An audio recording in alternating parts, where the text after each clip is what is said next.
Good day, everyone. Welcome to Natter Negosyo. I have here with me a special guest, Miss Audrey Regis. Audrey Regis is president and owner of Audrey's Confectioneries. Hello, Audrey. Hello, ma'am. Good afternoon, everyone. Okay, let's talk about your business. What are your products? Tell me about your products. My products are called mango caramel. It's dried mangoes coated in caramel. I have it in 4 variants. Okay. There's the classic, which is the dried mango coated in caramel, and then there's the chocolate, which is coated in caramel and premium dark chocolate. Then there's the with caramel and cashew and caramel with pistachios. Okay, what's your bestseller? My bestseller is always everyone loves chocolate, so that's really my bestseller. Okay. Followed by the cashew, which is loved by OCWs. It's been given away as a wedding presents in the US. Okay. So, Uh, what do you think makes your product different from the rest? I've been featured in the Royal Brunei In-Flight magazine, and they described it as I put the funky in Cebu dried mangoes. So it's because of the way it's presented. Cebu is known for dried mangoes. Right. Even the beauty pageants of Miss Universe know that.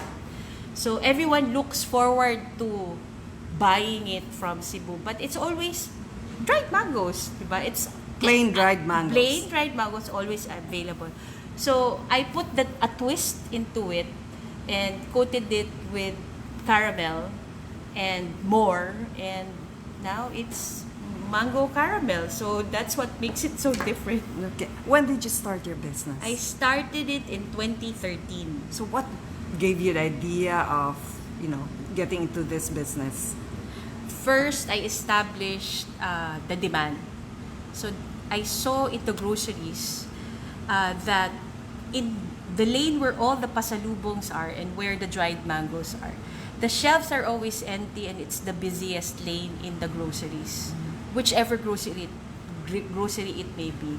So the promodizer there is always refilling that rack where the dried mangoes is. So I figured there's demand for this particular product. So why not make a twist or develop something that it still has to do with the same product. So that's what exactly I did. You're an entrepreneur inside and out. So what gave you an idea to really go? Were you employed before? I was employed before. I was employed as a banker for 22 years.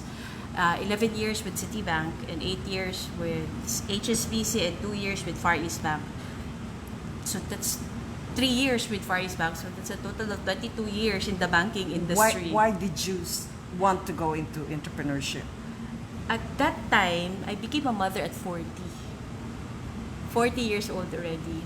And being in the bank and I was managing at that time 132 sales agents selling the loan products of the bank. I didn't have time to become me as a mother anymore, because I noticed that my son was actually getting more closer to my nanny. So I really needed to own my time. At that time, I reported to a boss. So as early as 7:30, I'm out of the house because the office is very near. And then but at that time, my son is still sleeping. By the time I come home, my son is asleep already. I come home between 7 to 8 p.m. So after about 2 years, I noticed it's like, yes, my son knows that I'm the mom, but since I'm not always there, I don't get to bond with him. And being a mom, and it was late already at 40, I needed more time for him. So the only way I could do it is to own my time. Okay. Describe your first few years in the business. First few years in the business, I was it was a miracle. I was lucky with the product that I've created. Who were your first customers? My first customer was my friend who had pasalubong center in Cebu International and Domestic Airport. After the first week of selling it and displaying it in his store, I received a phone call already from Rostans. Apparently, Miss Michelle Tantoco, president of the Rustan Step store, was in Cebu and saw my product in the airport. Contacted me right away, and after that first store in the airport, my second customer was already Rustan's, and she gave me 5 branches nationwide right away. Were And at your that time, were your products already packaged like this? This looks very pretty. Yes, that one, that I had an original packaging, and the same structure of the box, but the design is different. And that design, I made it I did it myself. This one, it was developed already by my niece, who is a graphic designer. So at that time, yes, she also loved the design. And it was like, I like the design of this box, I like that part of this box. So I put it together and became that design at that time. So it became an original, but the small bits of pieces came from existing boxes already of other products. So how many years were you in business before you decided to join the KMME program of DTI? That time I was a part of batch 4 already. By the way, KMME, for those listeners, is Kapatid Mentor Me program. I'm part of batch 4, and I think it was the within the first year it was launched, I was able to join KMME already here in Cebu. What did they teach you there? They taught me so much. They are more than 90% the reason. My involvement in KMME is more than 90% of the reason why my business is successful, and why I have all these customers. For those listeners, can you give them an idea what they're going to learn in the Kapatid Mentor Me program? It's everything from branding, packaging design, to HR matters, to production matters, to accounting, including taxation, everything fused into what a businessman need to become successful, fused into a 3-month program. After the program, what was the takeaway? Like, you applied something to your business. What were these? We had the business model canvas that we made. It's supposed to be, the content is your 2-year plan for your business. I've done everything that is in there. That's my plan for my business. And normally, when you're a businessman starting, because of it's either you're so busy, you do not have the time to do that pause, sit down, think, what are your plans for your business in the next 2 years?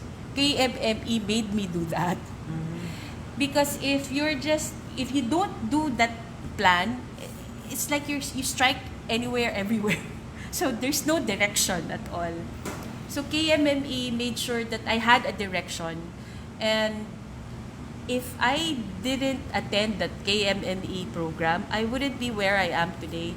Because aside from DTI giving me all the information, the knowledge that I needed to run my business successfully, after graduation, they didn't stop there.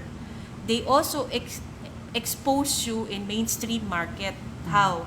After I graduated, they gave me a space in the International Food Expo. It's called IFEX in 2018.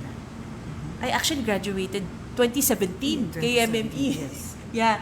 So in 2018, after I graduated, August 2017, they gave me a free booth in the International Food Expo, IFEX, at the WTC, World Trade Center, that happens every 2 years, where all the buyers of the big groceries, big malls, and international buyers also attend. They look forward to it because it only happens every 2 years. So all the local food manufacturers and even international food manufacturers from China, from Korea are there selling to all these international buyers. And that's where I got exposed to SM Snack Exchange. I was able to sell. I also have, by the way, banana chips, the sweet and salted, very thin and crispy type. So you've already invaded the groceries. Yeah. So that's how I got the SM Snack Exchange also. So my banana chips are available 36 branches So it's of available SM. in Manila? In Manila, as far as Baguio and as far as Jensan. Down south? Yes, as far as Jensan. Okay. So 36 branches of SM Snack Exchange. And since their first order in 2018, the orders are still coming. So I'm really What are the big improvements in the business? From when you started, before you entered KMME, and after? What were the big improvements? big with regards to improvements? Labor? A lot more bigger customers, definitely. About Of the number of course, employees? the number of employees, yes, it increased. Of course, it has to increase, and not just that. I also made my factory 3 times bigger now than before. So where is your factory? My factory is in Cebu City in Mabolo area.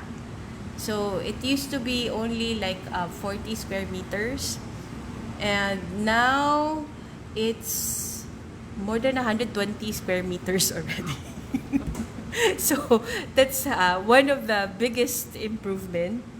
Yes, and then How about the sales? yes, the sales, sales of is course. really Obviously. more than 3 times the two.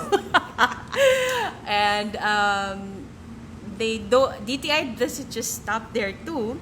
They also help me process my food certifications. The food analysis in DOST is also, I got also support from them. All these microorganism food analysis are done, and it really cost a lot of money.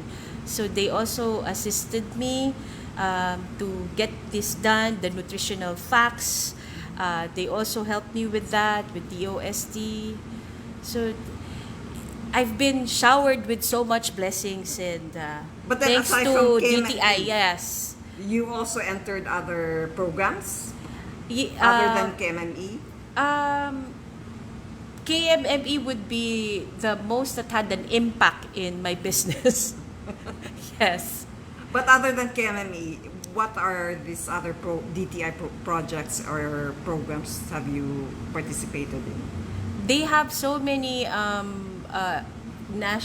there's so many expos locally and internationally. So I also joined the NTF, which is the National Trade Fair. I was also given a free How many booth also there. NTFs have you I participated joined the one in? this year. That's the first. That's the first, ma'am. Yeah, and then every time there's a booth, also a trade fair in SM and in Ayala. I'm also a part of that, like during Sinulog in SM, and then every time, I think I joined already 2 OTOP fairs in Ayala also, and there's another one, the Pink October, is also happening tomorrow. I'm also a part of that. So I get to test the market that way.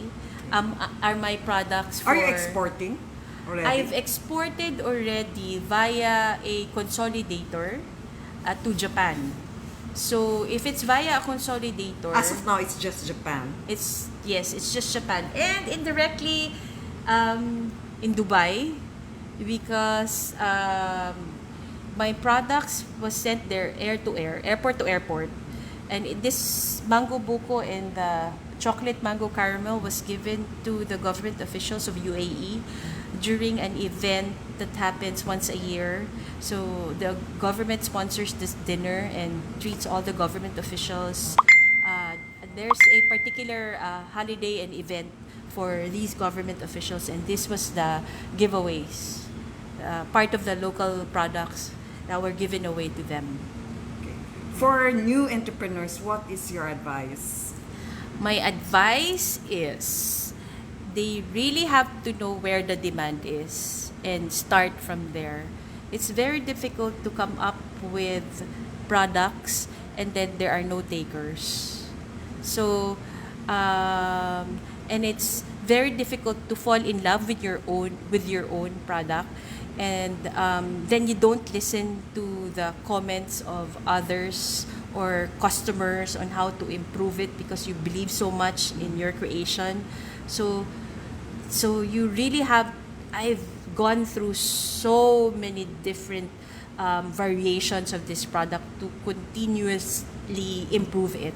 And up until now, if I hear a complaint or a suggestion, I'm so open to it.